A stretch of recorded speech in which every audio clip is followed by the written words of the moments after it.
Okay, our first speaker today is Mr. Daniel Jones, who comes all the way from Fort Worth to be with us. Daniel, we appreciate you coming down here.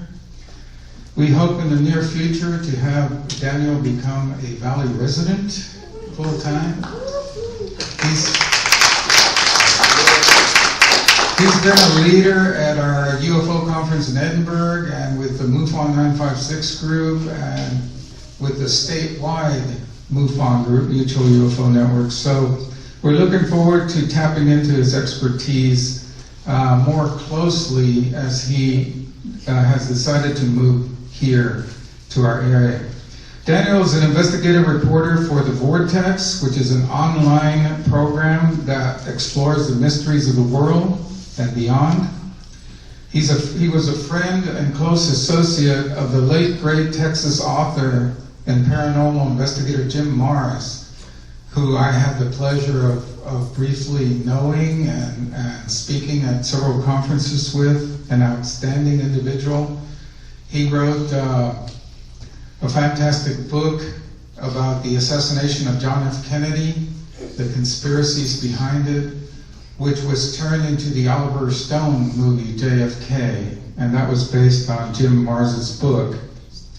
But his real passion, Jim Marrs' real passion, was UFOs.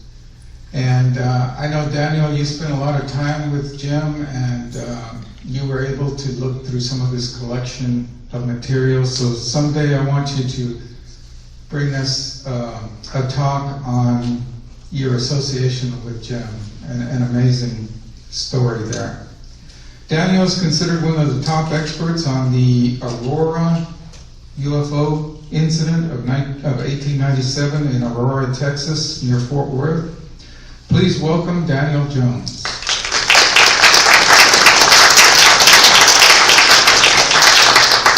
So the theme for this event is Ghosts and UFOs of South Texas. Well, as Noe mentioned, I am actually from the DFW area, but I've been coming down to Edinburgh and the Rio Grande Valley for a little over 10 years now. But I'm glad to be able to, as he had mentioned, soon be a resident. And I'm glad to be able to kind of look into a lot of the things that you guys are probably very familiar with in a way that I've only been able to do while I'm down here in short durations. But I have traveled all over Texas and many other locations to look into some of these strange stories that I think are worthwhile sharing, because there's a lot of really great stuff that we can learn from each other. I'm going to fly through some of these different things too. Let me make sure this thing's on. There we go. My presentation is entitled Spooky Texas Tales. I'm going to cover 3 big areas. I'm going to talk about cryptids, some haunted things like ghosts, and also UFOs. As I mentioned, my name is Daniel Allen Jones. I'm an investigative reporter and writer, and I'm really interested in other things like anthropology, archaeology, history, nature, wildlife, that sort of stuff, and advocate for citizen journalism and citizen science. I think we can all do what we're able to if we want to get involved to make a contribution to our collective effort to make a difference in our world and to provide a better future for the next generations.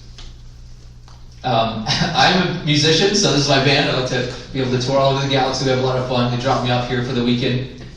This was actually, almost 10 years ago now in Del Rio, Texas, where Noe, Steven, and myself were out there.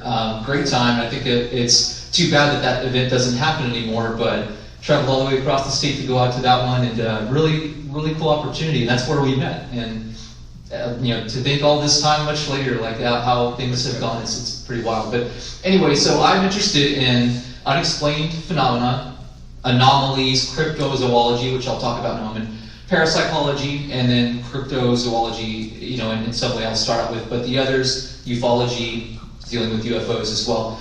I manage a media platform called The Vortex, which is essentially videos and presentations, interviews, and then archive material, events, productions, things like that I try to be able to share for people who either are interested in learning about the subjects that I think we're all into, or what we can do to find out, news, things that are happening. So that's something you can go to on YouTube as well.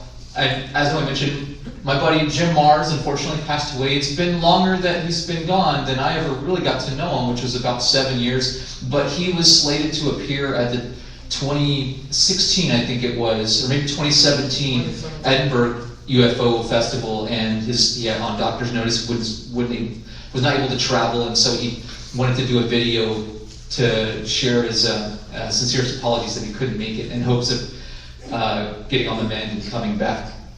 But I was fortunate because he helped connect me with a lot of people and network into the community of a lot of these things. So thanks to him, I'm really glad to do what I can to make whatever minimal contribution I can to all of this. He was someone who was very well known and did a lot of great work and had integrity when it came to journalism. So I'm thankful for that. He wrote a lot of different things, and as Noe mentioned, he did write about the Kennedy assassination and went on to write other things. Before he was an author, he wrote for the Fort Worth Star-Telegram, where he would tackle some interesting topics such as the Lake Worth monster, or sometimes known as the Goat Man, close to where I live, as well as the Aurora UFO legend of 1897, which he wrote about before he was ever writing books. So I think it's cool to see his interest goes well back into his early years as well, and I was thankful to be able to come together with those legends of mine, which inspired me to be able to come and check out all these other really interesting things. So there I am with the Goat Man, Lake Worth monster, and the Aurora Spaceman. They called him Ned, and we'll get into him a little bit later on. But let's start out with cryptids. Who here has heard of that word or knows what cryptids are? Very cool. Who can tell me, where did the word cryptid come from? Who knows where that word came from? Awesome. This is why I'm going to share this. So, cryptozoology is the study of hidden or unknown animals. The pretense to that, crypto just means hidden. So, zoology, as many of us are probably familiar, just deals with different species, wildlife, things that we already kind of know about, but cryptozoology essentially is going to be some of those fantastic stories of unknown animals, creature encounters, and things that we've all heard of, like Bigfoot, the Loch Ness Monster, El Chupacabras, and all these really interesting things. And not only is a study, but it's also, just like ufology, a subculture, and that has all these different things that help kind of generate a community interest and awareness. So cryptid is a word that was conjured up by this man, John Wall, in the International Society of Cryptozoology newsletter in 1983. So it's not like an ancient term or anything like that, but people sometimes, it's translated, some people say cryptics, things like that. But all it was essentially an attempt to try to give these otherwise monstrous creatures or different unknown animals an identity. So that's where this word cryptid comes from. And so it's interesting to kind of see that, the probably most well-known one is Bigfoot. So this is awesome. This is Jeff. Here I am with my brother Matthew and my love Lillian, who's here in the audience today. So I'm kind of putting her on the spot in some of this here, because we just got to come back from the Jefferson, Texas Bigfoot conference, and great event. We'll talk about that a little bit. But Bigfoot is an interesting cryptid because, for a number of reasons, most people consider it as like something in the Pacific Northwest. And there's a lot of accounts of similar sightings and types of reports that come out of pretty much every state except Hawaii. The word itself is another conjured up media term from 1958 in Humboldt, California, where they were tracking and looking at a Bigfoot print, and that's where that comes from the J. Cruz site and near Bluff Creek, where you have a lot of other things. So where does this come from? Well, Northern California is a beautiful place, but there's all these different ways that people have kind of attributed this to this supposed creature called Bigfoot. And so how many of you guys have ever seen clips or things in movies, media, of what we call Bigfoot or Sasquatch? Very interesting type of issue. Some people think it's all nonsense. Some people think it's the real deal. Some people say they've seen it. I've never seen it. I've talked to a lot of people who have said that they do see it. But the ways that we find that there are what we call anecdotal evidence are not just by people's eyewitness accounts, but they find these tracks, these enormous tracks. And yes, some of them are hoaxed. Unfortunately, just like with UFOs, people do come up with these fake stories, and unfortunately that does muddy the water. So just like ufology, cryptozoology is riddled with challenging journalist types of things that we have to try to do what we can to sift through. But tracks, audible instances of like vocalizations, some people think that maybe they have encounters not just by way of like seeing something, that they've been up close. So just like we have in ufology, a scale that gives us a sense of like how someone had an encounter, a lot of people describe something similar with Bigfoot. Unfortunately, one of the, I'd say the utmost academic scholar of the subject, Dr. Jeffrey Meldrum was a professor of anatomy and anthropology at Idaho State University, came up with the hominoid inquiry, and unfortunately passed away just about a month ago. But I have a lot of QR codes. If you guys want to scan these, they'll open up videos and links. And I'll be glad at any time to kind of cover some things. But I interviewed him and talked with him, did a number of presentations, videos. But one of the things people wonder is, why I use the terminology Bigfoot. It's something that I think a lot of people recognize. Obviously, there are a lot of things that people use to describe something similar around the world: Sasquatch, Yeti, the Australian Yowie, the Chinese Yeren. People also say wild man and Wooded. There's also a really interesting story in Texas, the wild man and wild woman of Navidad. How many of you guys have ever heard of this story before? Almost no one, it seems. That's awesome. So Navidad, I think, is over closer to like Corpus Christi or Victoria. And while I've never been there, this is something that has come up a lot in cryptid and Bigfoot discussions, is the story of an 1850s wild man and wild woman who actually made it onto a historical marker. And it was something that I think God ended up passing off as like an escaped slave or something, but that's easy to chalk up. But I think that there's some interesting history to these feral human stories. A lot of people have, how many of you guys have seen this picture or this video clip here? It's like the most famous thing. Everyone who always thinks of Bigfoot thinks of that one clip of that one doing this right here, right? So that is from this video called Patterson-Gimlin film. A lot of people think it was a hoax, a guy in a suit. That's never really been officially disproven, but a lot of people like to think that it's easier to say that it was. But that video is well known because of two people. This is the only man who's alive now.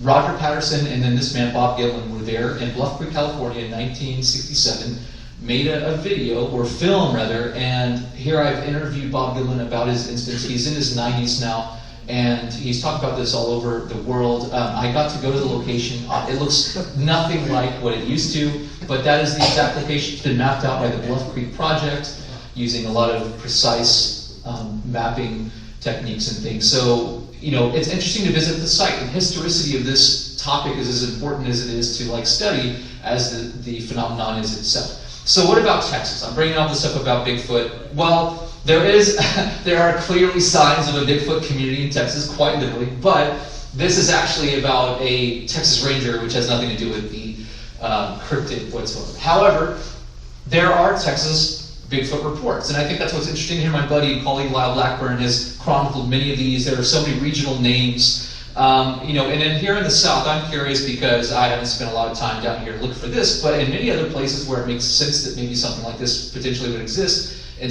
over in East Texas, it's an enormous forest. If you guys have ever been able to go out there, there's Sam Houston National Forest, Piney Woods, Big Thicket. These are the size of Oregon out there, really. So.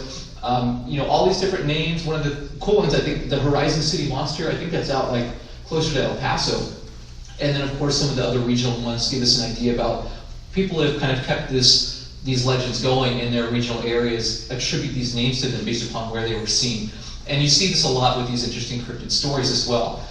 So there are interesting, this is a case by a man named Danny Sweeten. This is the Navarro County Rest Area. There I am with my brother Matthew. So there are many reports of something we call Bigfoot here in Texas. I've never seen one, but there's a lot of people who claim to have done that. And as I mentioned, in Jefferson, Texas, it's been officially dubbed the Bigfoot capital of Texas, and by mayoral decree. And they also, in 2023, said that it's declared a safe haven for Bigfoot. And that's not just because they want to have fun, but it's because of the concentration of reports in that area. So while I think that's amazing, and it could teach us a lot to find out that there's this giant hulking creature out that's been undetected for so long by official means. They call him Jeff. You can go see him pretty much any time of year. This is where we have the Texas Bigfoot Conference, and I was fortunate to also have Lillian included in not just the event, but to give her an idea about the other interesting topics that we cover, and some of these things in a way that is very similar to the UFO field, where not only we exploit these interesting areas, but I'm involved with the tech setup, the AV, so she got kind of a first-hand glimpse at some of those things. There we are, setting it all up. Here's the lineup for this year. It was the 25th anniversary, so it's just to go to show you guys that the phenomenon of Bigfoot or Sasquatch is niche, but it's also, there are people who are interested. So it is kind of spooky to think that there are these giant things out there, people perhaps in some way, that have been undetected for so long. So what do people think Bigfoot really is? I think the main proposition or the proposed theories and explanations, the main thing is going to be a hoax or a person. That might not always be the case, but that's definitely the most popular thing that people like to say it is. Which that makes sense if in the event that there are a lot of hoaxes. Other things would be misidentified bears, misidentified known species like primates. So misidentification is accountable for like a lot of UFO stuff too.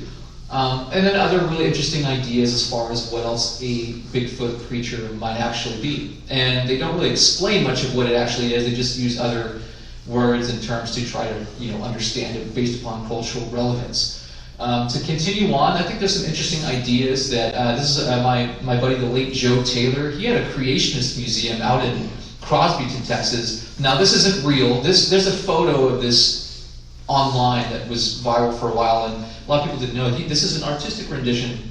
He made this mold as an example to demonstrate scale, that this would have been a 14-foot tall humanoid person, something, and this particular one was based off a report in Egypt, but he's someone who got to look at the historical records and find that even in the States here and in Texas, there are old newspapers and tabloids, which many were fake, that do talk about stories of giants being recovered in graves and in mounds and things. So it's interesting to think, it's kind of spooky to consider that there could have been giants here and in Texas as well. Many people do believe that. Another really interesting and kind of spooky relic is the Star Child skull. How many of you guys have heard of this before? It's been, on different media websites. This is an unfortunate situation where a skull was found in a cave in Mexico, about 900 years old, and people had looked at it. The late Lloyd Pye considered it to be an alien hybrid. And I think that, because of certain interest by different groups, it's easy to kind of run with that because of how malformed it looks and the abnormality behind its shape. Well, Melanie Young, Chase Klutsky, and of course Joe Taylor, Joe sculpted it, and he, created molds and casts of it. And so they did some medical and different DNA tests and things and found that the nuclear DNA, which is the paternal or father's DNA, is Native American, and I think it was that the maternal DNA was Mesoamerican, and so they determined that it was not alien at all, and that it was just an unfortunate case of a medical condition. And it's because of how we look at something that seems different that it's easy for us to, make it stand out and say that it's something extreme when maybe it's really just an abnormal malformity or something unfortunate. But because of how it looked, people had wondered if it really is like an alien hybrid or something, but it might not have been the case. Really quickly, I do think that this is kind of a fun area to go to. How many of you guys have been to the state park, Dinosaur State Park in Glen Rose, Texas? You have to go check it out at least once in your life. It's almost never like this unless there's a bad drought. If you ever hear that there's a bad drought in Texas, if you want to get out of the house and go somewhere, go drive up to Glen Rose, Texas and go check out these dinosaur tracks. There I am with Joe. We were actually casting dinosaur tracks there in the Paluxy River while it was dry. Why I bring this up is because a lot of people actually consider that there are human footprints embedded in the riverbed there in the Paluxy that show that maybe there would have been dinosaur and humans around at the same time. That's wild, and it's kind of spooky to think that maybe dinosaurs were chasing people at some time if these were authentic at all. But just kind of an interesting idea that some people around that area really do believe this. I want to mention this really quick. So this is kind of an interesting phenomenon. How many of you guys have heard of the Big Bird issue or topic here in the Valley? So I think this is fascinating because it kind of falls into this idea that are there relict dinosaurs? Are there creatures that seem to have been able to survive a bygone era and live throughout into today? Well, this is an area, I think, that's a far stretch of wild territory that, ranching in a lot of different places here, that there are a lot of people, but 50 years ago, significantly less people in these areas, so it's easier for wildlife to go and travel throughout. People were describing, even teachers, seeing what they refer to as big birds. And down here in the valley, you had places in Raymondville, Brownsville, San Antonio, talking about describing something to the effect of a pteranodon or a pterosaur, or simply put a pterodactyl. And that sounds wild, but people were actually describing something to that effect. Some people relate this idea to the native concept of the thunderbird. So I think it would be amazing to consider that there might be an unknown enormous avian species that still could still be around. But this is another interesting avian cryptid. My colleague, good friend Ken Gerhardt actually presented on this at the 2022 Edinburgh UFO Festival and got a lot of reception. I think almost every year that we have the festival, I hear someone tell me about they knew someone that saw or was there at a time whenever there was some sightings of the big bird. And I think that's fascinating. So that was a great presentation by Ken. And before I jump over to this other one, I just want to pull up and show you guys this interesting article by the RGV News or Business Journal. This just came up. It says it was a gigantic man bird, monkey-faced bird that was haunted South Texas in the mid-70s. So it's just on their website. They just posted this, I think, just because of the Halloween. It says Happy Halloween. And you can check this out. This is just my Facebook page if you want to do that, or just go to this website. So some pretty cool stuff that shows it's still something that people think about. And I'm interested to hear if you guys know anything. I know Ray, where's Ray? You out here somewhere? I know he had a really cool shirt that showed the big bird on that. That was pretty cool. So I'm interested in that sort of stuff. If you guys know anything, I'd be glad to talk with you. But to continue on here, I'll run through a lot of these a little bit quicker. So when it comes to avian cryptids, that just means things that fly. One of the interesting things I think that is more based upon some superstition, but a lot of local regional folklore, like the La Lechuza. So how many of you guys have heard of the story, or in any way grew up learning about the La Lechuza? It's basically looks like an owl. It's supposed to be a witch. Sometimes people suggest it's a lady who can shapeshift, or some kind of spiritual, magical thing that's going on, where the Lechuza is not really an owl, but it's watching. And we hear a lot of this in ufology, where sometimes people see things, and even that movie, The Fourth Kind, they think they're seeing owls, but they're not really owls, there's something beyond. So the Lechuza is kind of an interesting cross between, I think, folklore, mythology, and cryptozoology, because it does deal with this sort of animalistic quality of it being an owl, but is it really an owl? Sometimes owls are just owls, but sure, there might be something more out there that we can learn about as well. I think it's really fascinating. And that kind of brings me to this area of flying humanoids, because there really shouldn't be any, but there are these incredible stories of people seeing things and hearing about stuff that is pretty spooky. So how many of you guys have heard of the Mothman stories from Point Pleasant, West Virginia? Really crazy stuff, but hey, this town in Point Pleasant, West Virginia celebrates it. It's a huge festival they've had ongoing for many years. There's the statue of just staying out. I got to go a few years back. And the depictions of the Mothman vary. It was not originally ever described like this, or much like this. The interesting thing is that it was actually called the Mason County bird, and a lot of people describe seeing an enormous bird. That actually ended up kind of blending into, people saw more humanoid figures, saw red eyes, it was following people, terrorizing them. So I actually had gone out to the sites where it was originally claimed to have been seen in these bunkers in this McClinton Wildlife Management area. But why I bring up Mothman is that, that's a regional situation that some people now use the term Mothman to describe other instances of a flying humanoid. Well, this is an interesting case in 53, which is actually before the 66 West Virginia Mothman, where people in Houston, in the Houston Heights, were looking out and saw a strange glowing figure hover up into the trees and have this weird wing appendage, and ended up sort of imploding, and then something rocketed up in the sky. And the Chronicle wrote about it, calling it an unearthly Batman. And it's not talking about this superhero, they're talking about this strange flying humanoid creature or a person or something that people saw that should not have been there and had strange qualities. I've also heard other stories of people talking about in West Texas, something almost out of Jeepers Creepers, where it's this strange leathery winged person or humanoid creature that was flying. And so there are weird stories of a Mothman-like creature or something that people have seen in Texas as well. Pretty weird. So I actually did go out to the site. It's no longer there. There's a highway. And this is kind of where this would have been seen and rocketed up into the sky. And this freaked people out back in the 50s. So, interesting stories of winged and flying humanoids. Really quickly, just because of the theme here, people often post pictures like this, and without scale, without really anything to gauge what's going on. this can be taken out of context, and then we don't really know what's happening. This is a small, domesticated house cat. But if I posted this online, I could tell people it's a black panther. Wildlife management, Texas Fish and Game, all these other people will tell you there's no such thing as a black panther.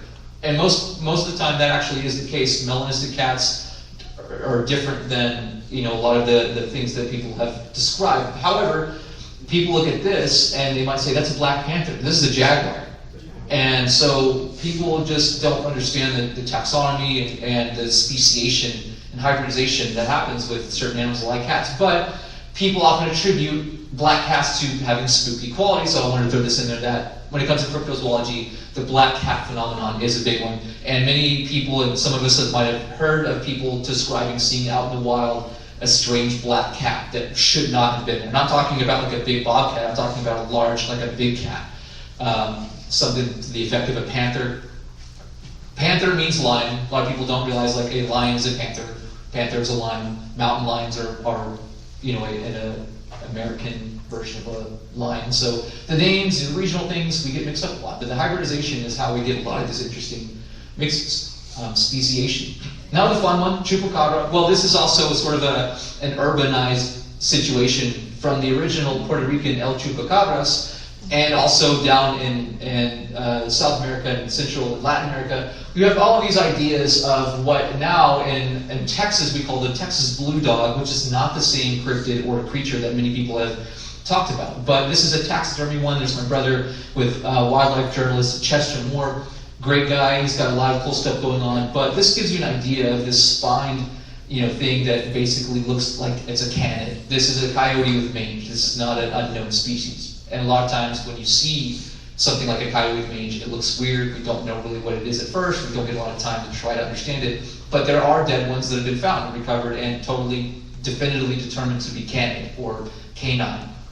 But for the other ones, the ones that were reported like in Puerto Rico that were bipedal and sitting on two legs and were like having reptilian features, that's totally not what this is, right? So chupacabra becomes this idea of just an unknown creature, and it can be attributed to a lot of these different things that people are seeing. So it's kind of an umbrella term. Unfortunately, it's very non-descriptive. It just means goat sucker, right? So because of that, it's been utilized for branding and marketing, which is fun, but also does kind of touch upon some of these ideas that maybe there's more to it. Here I am with Ken Gerhardt when he was here in Texas. He's now in New York with his family. And there's some interesting things that when he was a volunteer at the San Antonio Zoo, they actually had a chupacabra exhibit that kind of tells about some history and some really cool things that you can actually go still see today. There are other places in Salado. They have the kitchen, and there's the chupacabra cantina. They make theirs kind of look more like a goat, than I think something else. But interesting branding. So there are some interesting stories. I know you guys have probably heard about the chupacabra and different things that I think sound like they fit that description. I'd be glad to kind of hear more about that down here in the area. One thing I would say that a lot of people has gotten more attention these days is this idea of what we call the dog man, which is apparently, for people who follow that, different than what we call a werewolf. This sounds wild and people think this is all nonsense and bizarre. I don't know, I've never seen one, but I've talked to people who are very serious about the dog man phenomenon being a real thing. And while this sounds like it's kind of strange, there are people and groups and we're all about this. We had 2 Dogman conferences that I was a part of. The second one being over in the Fort Worth area, and it was actually like sanctioned by the city there. They were like, "We're glad to have you guys come and talk about this really bizarre subject." So there I am with some of those guys there. And one thing I would say is that that I thought was very interesting is, in addition to that other article that just popped up the other day. Let me close out that really quick and pull up this other one. This just happened. So in addition to this one about the big bird, I also shared this incredibly bizarre article that just popped up. This is from the other day. If you guys follow CBS, the RGV news station, there's this article that just popped up with a video. I'm not going to play the video, but I suggest you guys can go check this out. It says it wasn't human, and they're calling it a dog man. This was just the other day in San Benito. So if you guys are interested in that, that's something pretty spooky. Maybe it was misidentification. Maybe there is something super bizarre out there that we just don't know. So it's good to follow up with that sort of stuff and really get an idea about what's going on. Aquatic cryptids, so creatures in the water. Some interesting stuff. There's one of those tracks here from the Acrocanthosaurus, which is a theropod, two-legged dinosaur, kind of like a T-Rex. Well, one thing I would say is that Texas doesn't have a lot of lake monster stories. We don't have like a Loch Ness monster necessarily, but there are a lot of stories of oversized known creatures like giant snapping turtles, giant catfish, like Oscar the giant catfish of Lake of the Pines, and some other things like that. There was a really interesting story that I learned about because of the first year I went to the Edinburgh Festival. There was a man named Dr. David Bowles, who's a professor here, who talked about some of these things in a book he wrote called Border Lore. I think one of them was the sea monster of Port Isabel. How many of you guys have been out there to South Padre Island, Port Isabel, the lighthouse area? Well, apparently, this is something that happened in the 40s where they had fishing rodeos, and this lady who went out and won a fishing rodeo, which I guess is like you can catch all the most fish, basically had heard of reports of a giant, disproportionately large fish, something, knocking up against boats, rocking them, and decided to go launch an expedition with all these people, nets and barrels, to go and get this thing in the 40s, and so it's really curious to find out that this is going on, while there's issues of war and everything happening at that time in the 40s. There was a whole effort down in the valley here in the South Padre area in Port Isabel to go and try to wrangle up some potential sea serpent, sea monster, giant fish, who knows what. And unfortunately, they never found anything, and she moved to Dallas. But that is a notable, aquatic cryptid story here in the area. I think it's pretty cool. Another strange, watery tale is the old one-eye of Lake Granbury. I'm not too far away from Granbury, but there was some talk about this weird, serpent-like, slithery thing being seen with an eye stalk poking up, just going down the Lake Granbury areas that people had seen, and it became sort of a legend. They call it Old One-Eye. We don't know what it is, and hey, it could have been a known creature with something attached, some debris, but because of things like that, we don't get a good look.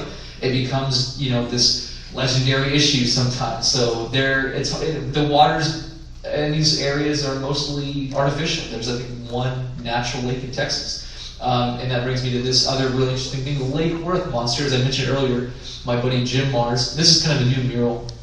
They have a plaque out there. It's the Fort Worth Nature Center now. They have a thing out there about mythological wildlife that talks about it, that over half a century ago that people were seeing something that they called a fishy mango, which is how Jim Mars described it in the article. It had scales for, some people think this was a Bigfoot creature, and it had light colored fur or hair or something to that effect. They also called it goat man. How many of you guys have heard like the legend of a goat man or some kind of goat man haunting?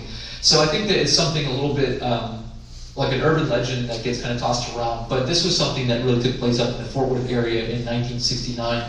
And now we have these events to commemorate it. Here I am last year giving tours of the original locations. It was out there like terrorizing Lover's Lane visitors and stuff like that, and it made the news, and there were hunters or people summoning hunting parties to go out there and try to find this thing.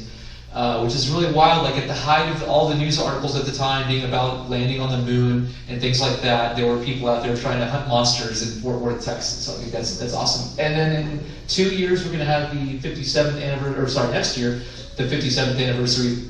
And there's going to be another event. If you guys are interested, it's going to be a fun cryptid event to go check out. So cryptozoology, I think that there's a lot that we can glean from it. I just wanted to shed light because many of us might not be as familiar with this topic, because there's a lot of challenging area when it comes to things like pseudoscience or the inconsistency of scientific repetition and things that are demonstrable in a way that we can know for certain what's what.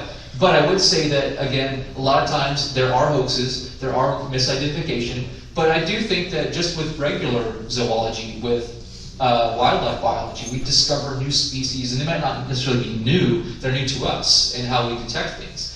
In the ocean, in the wilds, in remote areas, there are so many things that we can still find out. They might not be as exotic as a giant bipedal primate-like creature or something like Bigfoot, but we're still finding out everything around the world. There's still places to learn about. So I think that there's a lot we can learn.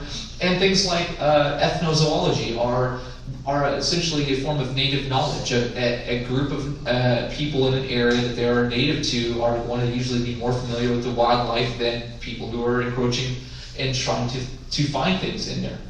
So that's an issue that I think can help us understand that some people have known about these, supposed species for a long time. It just might not be recognized by Western science. So I think that the cryptozoology has the possibility to promote a lot of things, and sensationalism is one of those, but also it gives us an opportunity to actually progress forward. It can give us some scientific challenges, and it can help us, it's a lot of it's deep-seated in pop culture, but it helps to encourage critical thinking. It gives us encouragement in just regular zoology, and it gives us a sense of like being able to know that there's still things we can discover, and we can get out into nature and just have an appreciation for the outdoors. And I think that's one of the greatest things, is seeking a deeper understanding about the world we share with other creatures and each other. So if you're interested in cryptozoology or any of those types of things, I do have a group called the Texas Cryptozoology Network, which you can check out, and I'd be glad to kind of follow up with anyone who has fun things like that. These next few things I'm going to fly through because I know that we didn't get a chance to have Ishmael here to talk about some of the local paranormal and weird haunting and ghostly activity. Admittedly, that's an area of my interest that I haven't really spent a lot of time in, but I have been to a few at least, like supposedly haunted locations that have activity where people suggest that there's some historic things going on. And I just want to make a mention of a few of those. The Haunted Hill House, which is over in Mineral Wells, not too far from where I live. I've stayed the night over there for an overnight investigation. It was the first time that there was ever a CE5 event conducted out there, because they thought, hey, we've got all this activity, let's have someone do a CE5 thing with us too. And that was interesting to kind of combine those two things, which are usually that's attributed to UFO. CE5 stands for Close Encounters of the Fifth Kinds, where people try to initiate contact with something beyond aliens or intelligence, whatever it is. So people are doing that in paranormal situations anyways. They're trying to commune with those that have passed or with some spiritual energy, right? So there's a lot of interesting crossover between these two areas of interest. I've been to the Whitehead Memorial Museum. This is from that same Del Rio event that was actually a feature of the 2016 one. So you can see there's a lot of interest and crossover between people who like UFOs, who like paranormal. And that was a really weird place, and it was cool to see that group got to take part in that as well.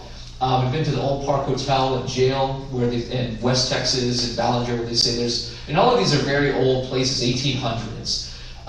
And why I bring this up is specifically for this clip here. Noah would probably remember this as well. Back in 2017, preparing for the conference, I remember coming back to my hotel and got a report. I was, I think, connected on some website that administers these reports. They are a repository for weird activity in regional areas, and it popped up saying there was the La Llorona spotted in Edinburgh, Texas. And I think, no way, I'm literally here right now.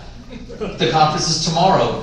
I guess I'll just go and try to find it tonight. So, what not a better idea than to go drive around in an area that I really didn't know very well and to go see if I can figure this out. So, great idea, Daniel. So I go out there, and the main thing, and what I do think is important about this is that, the idea of getting out and trying to determine what it is, that's one thing, but realizing that you're going to get involved with the elements that are already there anyways, and that can be spooky enough.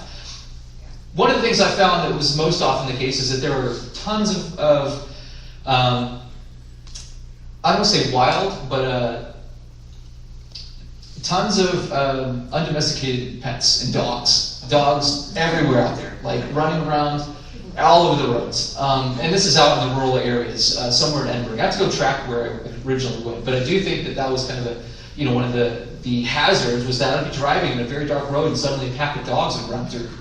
And, not La Llorona, but, that's still kind of a spooky thing because you don't know what's going to be out there. It could just be something ordinary and not expected. But the reason I do pull this up, because one of the strangest things about this is that I kind of got caught up what looked like the mix of a house party turned street fight.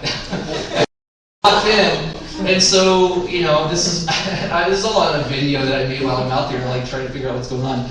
But these are the really, very real things that you can encounter that are in no way paranormal, but are a spooky reality that, hey, you're out trying to figure something out, and there's something going on that actually can be a real threat. So I just want to point that out, hey, if you're out looking at paranormal stuff, ordinary and sometimes crazy situations can arise unexpectedly as well. But it doesn't mean that we shouldn't try to do what we can. Sometimes it's a bit foolhardy to do something like this, especially the night before I'm supposed to be at a conference the next day or something, but it's important that if we have the opportunity to do what we can to get out and if not anything else, make some time for ourselves to take a look and do something. You know, I think that's what it's all about. I always like to say in my videos, we won't know if we don't go, and so I tried. And maybe next time, but you know, that was one of the interesting things. But you guys have probably heard that the La Llorona is the lady in white. It's more of a paranormal thing than like a cryptid or ufological thing. But it does kind of blend into this idea of ghostly apparitions, which also kind of blends into ufology because people see these balls of light, these strange forms of light floating around, not often just up in the sky, that too, but like in areas, in rural areas, wilderness areas. So how many people have heard of the Bragg Road light or the Saratoga light or the ghost lights of Bragg Road? Cool, it's a 8-mile stretch of road north of Houston, very straight road, and people have talked about how there are these lights that have been seen. I've actually heard some cryptid reports as well. But the main thing is that this is an area that has a lot of strange activity where people see these, what they call the ghost light. They call it Ghost Road. And they see these ghost lights out there. And people say that it might have started being well known in the 30s and 40s because of something about a haunted situation because of a train, and someone may be dying. So there's always something about death and some tragic, traumatic event associated with paranormal and haunted activity. There always seems to be sort of a correlation. Another really interesting site that has these strange lights that are often referred to as ghost lights is Marfa. How many of you guys have gone to Marfa, Texas before? So you guys have probably heard of the Marfa lights or seen them.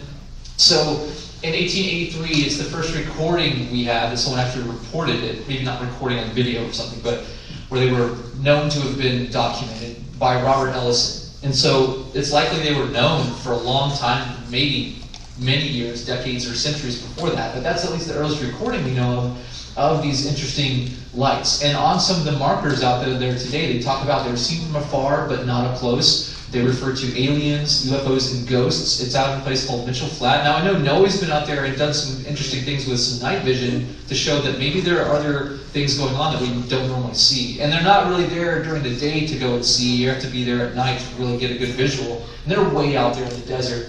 There's a historical marker that got erected in '88, and they do talk about ghost lights and unexplained phenomena. So that's also interesting that an official Texas Historical Commission marker does say these things.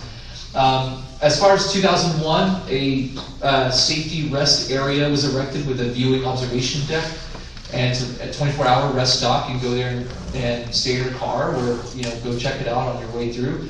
And there they have binoculars, so just so you can see, you're looking way out into the desert. When you're there at night and you don't realize that there's this fence, you just want to be able to run out to them. Like go run out and go grab one, They look like they could be right there, but they're probably miles out there. And we don't really know if they're the size of a car or a basketball, because it looks like a light just that could be right across the way. And so when you see them, they move in synchronicity, they fade in and out. I got to see them on more than one occasion, but took some video. This top one is 4 different ones that were moving all together. This one seemed to split into 2, like here it was, and then it split into 2. And then this one is one that was exposed over about a minute of footage that I was just zoomed in on. You kind of see a dense core. I don't know if this is my camera trying to interpret the light frequencies or what, but some people say that the car headlights are what can be attributed to this phenomenon, but this has been seen before there were cars. This has been seen before there was a highway where cars could drive on. So yes, people do mistake the lights for cars, or cars and that drive by now. We do know that people can mistake that. But when you have people describing this before that was ever a thing, it makes you wonder if this isn't just an idea that cars are reflecting light out there. Why aren't we seeing that out in any of the other Southwest areas throughout not just Texas, but New Mexico, Arizona, all of that, right? There are all these other places that have this outside of Texas sometimes, the Brown Mountain lights and things like this as well. But this is a really interesting thing because it wasn't just a one-time thing that's happened. You can go out there pretty much any time of year at night and see these. So I would encourage you guys, if you want to see something, it might seem a little spooky because there's nothing like it that's like on a consistent, regular basis. Go check out the Marfa lights. And because this also gets sort of blend into ufology, I think it's important to kind of note some of these really interesting UFO cases that I think are a little bit more on the spooky side. If you've listened to any of my presentations before, I've gone through like a chronological order of like big Texas cases throughout, you know, the early 1800s, and always written extensively about some of these as well. I just wanted to highlight some of the more spooky cases. One of the cool things, how many of you guys have ever been to Roswell before? If you've been to Roswell, you know the whole town is alien themed, and they have a huge festival. Matthew, Lillian, and I, and the rest of the crew, Howie and Ellie, and Zeno, of course, we all got to go and check out the festival back in July. Great time. You were at the museum. I highly recommend checking out the International UFO Museum Research Center, and their cool signs and all that fun stuff for the whole family. Well, why Roswell? Obviously, it's just the most household name known popular UFO story, you know.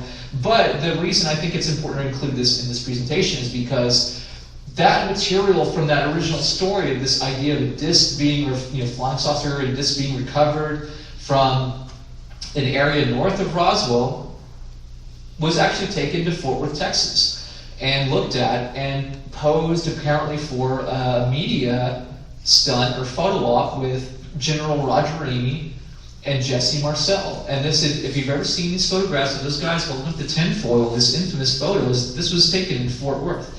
Now, that's maybe not very spooky, but the idea behind some of these stories include is that it wasn't just material taken, and it wasn't just this photo op to suggest that maybe that it was only a weather balloon, which some people would say that it was absolutely a weather balloon. Some people would say it's absolutely non-human technology. That's an ongoing 3/4 of a century more later. People still debate this idea. They have panels, and there are many different things that people try to understand about something almost a century old now.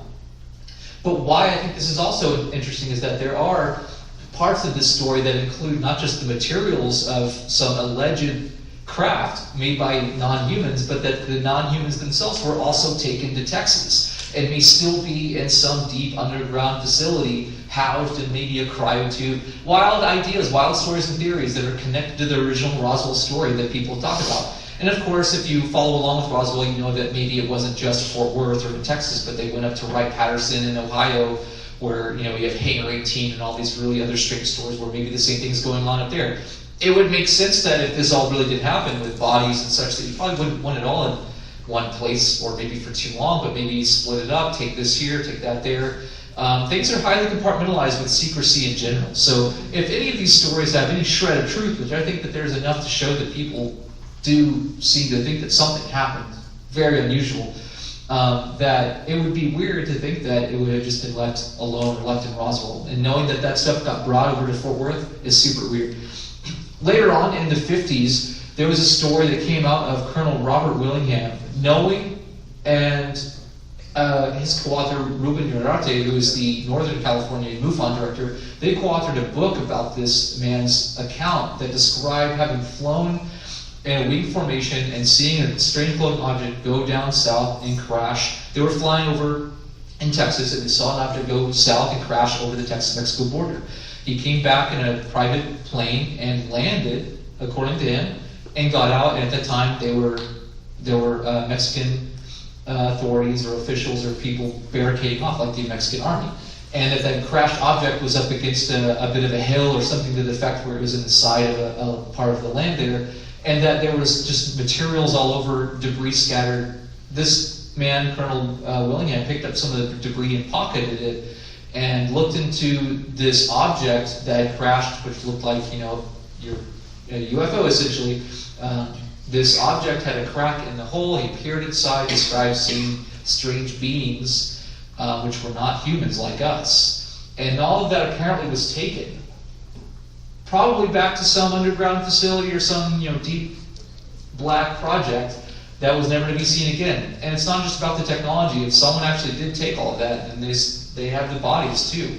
So that's very spooky to consider that somewhere there could very well be these materials, technologies, and beings housed, whether alive or not. That's kind of spooky, and in some way kind of exciting to know that, because maybe there can be someone who was a part of all of that can come out someday if they're still around and say, hey, I was a part of that cleanup crew, and it did happen. or maybe it didn't. And so I think that by using some of the things that we see now happening in Congress with whistleblowers, we have an opportunity to hear about some of these incredible stories that have been circulating for years now. There's the book that they wrote, and I highly recommend checking this out because we actually got to go out. And there, again, we had that Del Rio UFO Festival as a way to commemorate that event, but the event got shut down. The Air Force did not like that event in their town. And so it's too bad, but it was a cool event like the Edinburgh one, part of the Border Zone UFO Festival. Very cool idea, things to know. Very unfortunate things to the Air Force that got shut down. But I would say that it's cool that we did get to go out that last year a little bit northwest of Del Rio to Langtree. We went to Langtree to Eagle Pass, I think is what that historical marker is there. This is the Rio Grande Valley. It's an enormous gorge, right? So to be able to get something, like you'd have to have a huge team, helicopters, all kinds of things to be able to get this ship or something out and down and across and fly it in trucks, who knows. But there we were, Gary Holloway and his father, he flew a drone out there. We got drone footage and tried to figure out what it looks like out there. And they were able to pinpoint based upon William's account and map things like that to see that this is kind of the area where this would have been. So it's really important to get out to places. A story is a story, but if you can go out there and look at it and try to investigate, do what you can, do some field research, that's at least something to do that gets you boots on the ground, that makes a difference. So we took that drone footage to Willingham and showed it to him, and he identified the exact spot. This was shortly before he died. He said he was looking at, I had it on his TV, the footage, and he said, that's it right there. So that's how I pinpointed it in our book. He actually told us. Yeah, and if I remember, he had tried to tamper with the metal, and to no avail. It was weird and couldn't do anything, and it was like it either was confiscated or someone got it. He submitted it and never got it back. He took it in for a military metallurgy lab to test it, and then he went back to see the results. They told him, you never brought it here. We never received any such thing. Yeah. So they didn't give it back to me. Very spooky stuff. They call them spooks for a reason, This is unfortunately a very unfortunate and spooky case. So the 1980 Cash Landrum incident in Dayton, Texas, north of Houston. This was investigated by MUFON. John Schuessler wrote this book. Essentially, Betty Cash, Vicki Landrum, and her grandson Colby Landrum were all driving up a country road and trying to go home, and they saw this glowing diamond-shaped object, singular, accompanied by nearly 24 black military helicopters. The little boy asked his grandmother what that is. She said, it's the second coming, that's Jesus. Unfortunately, it wasn't, and it was this strange object shooting some light or flames down in the road in front of them, and their car was not able to continue, so they stopped. They could feel an immense searing heat, got burnt by it, and I'm giving you a brief summation of all of this. Essentially, there's a big study that was done. This book is part of that, and it messed up the road really bad, and eventually the whole envoy continued on, and they were able to get home. Afterward, their hair was falling out, they were covered in blisters, they were terribly sick. They didn't die immediately, but Colby is alive. He doesn't make appearances. He's been on maybe 1 or 2 shows to talk about this, but he's not out there on the lecture circuit or anything. Very unfortunate, because they tried to sue the Air Force because they didn't think that these were aliens at all or anything like that, but they were affected physically by it. This is CE2, close encounter of the second kind, where not only something was physically affected, but they were as well. And some clandestine cleanup crew came and changed up the roads and cleaned it up. There's no record of that having happened. But I was able to locate where this took place, and that's kind of what it looks like today. It's a few years back, but it's essentially the same thing in Huffman, near Dayton, Texas. So a very sad, unfortunate story to show that sometimes UFOs can seem exciting and we want to run up, and as we know, to the effect of someone like Travis Walton, sometimes it's not the best idea to run up to a UFO because it can change your life. And these ladies weren't trying to do too much to interact with it. It was just there. They were a product of or victim of circumstance, and unfortunately it changed all of their lives forever. And so the Cache Lantern incident is sort of infamous when it comes to not just Texas UFOs, but ufology overall. Moving on, I just want to mention two more quick cases. As Noe mentioned, a big focus of mine has been the Aurora, Texas legend of 1897. I refer to it as a legend because I do think that it's important to look at this in all facets. There are many ways in which even things like MUFON have showed that there is definitely something that took place, and that there are many detractors who say that it was absolutely a hoax. I like to listen to every possible side of it that I can, and include it in my history project about the facts, fiction, and folklore of this story. This is where it basically talks about how, at the time, in 1897, all throughout not just Texas, but the Northwest and California, there were these things they called the airship, which were being seen before there were actual airplanes or ships being used, like by the Wright brothers, which was a few years later, that they were describing kind of like what we would call UFOs now, which was not a term being used back then. And essentially, this story in the Dallas Morning News talks about how it crashed into a windmill, exploded, left debris scattered, and then not only the debris, but there was the remains of a body which was recovered and said to have been not an inhabitant of this world. So this is, I think, the airship story that stands out the most because it includes this otherworldly component. And I also think it's interesting that it describes at the bottom that it was given a funeral. And there's a lot of claim. I've been trying to track this down. When I talk about this idea that there's a burial with Christian rites, talked about it in the Fort Worth Register. I don't know if there's ever going to be a way we can find that article. It's not on newspapers.com. It's not on any other website online that I've found. But I can't track where that source originates about the Christian burial rites. But it does specifically say here that the pilot's funeral will take place in tomorrow. There is an Aurora cemetery. It is that old. There are places where people say that it was buried here.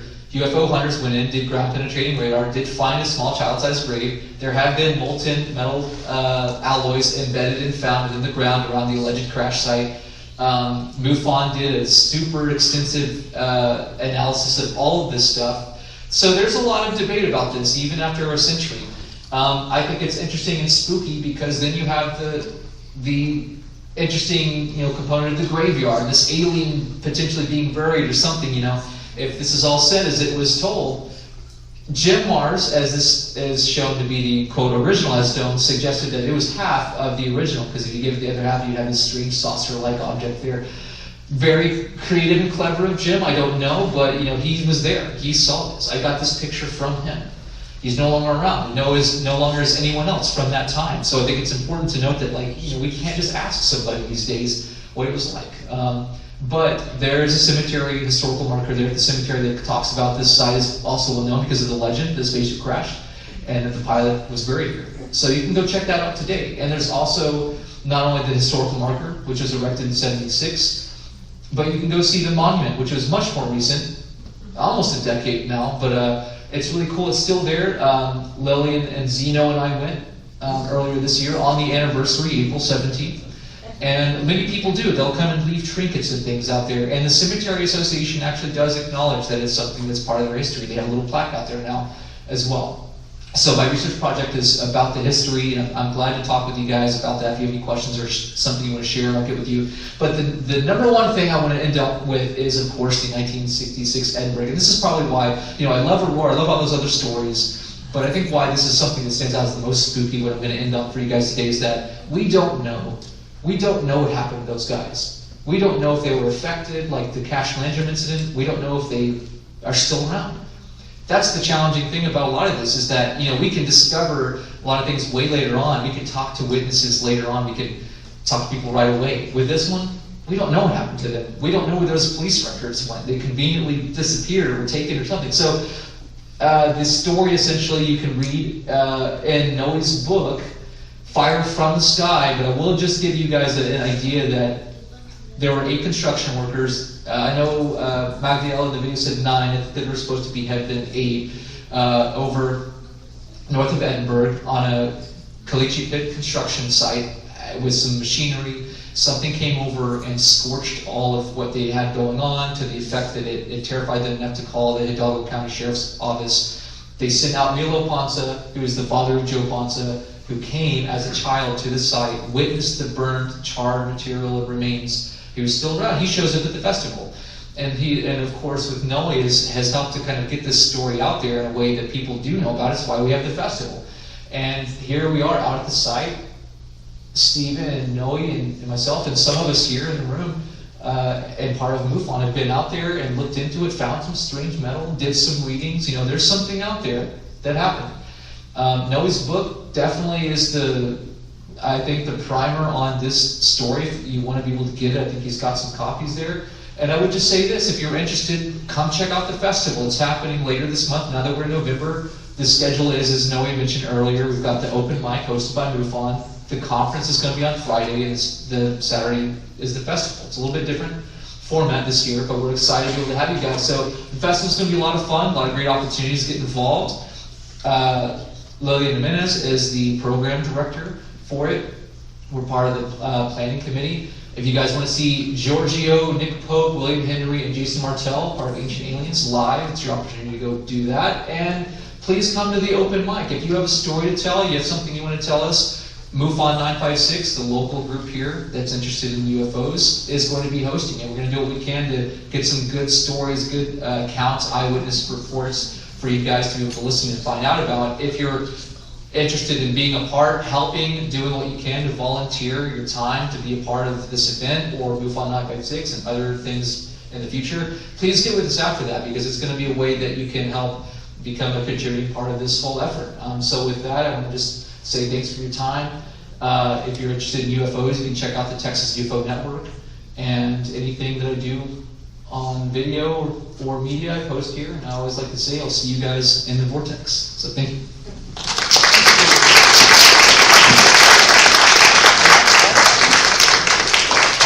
Fantastic presentation, Daniel, as his presentations are usually so well researched and so well thought out.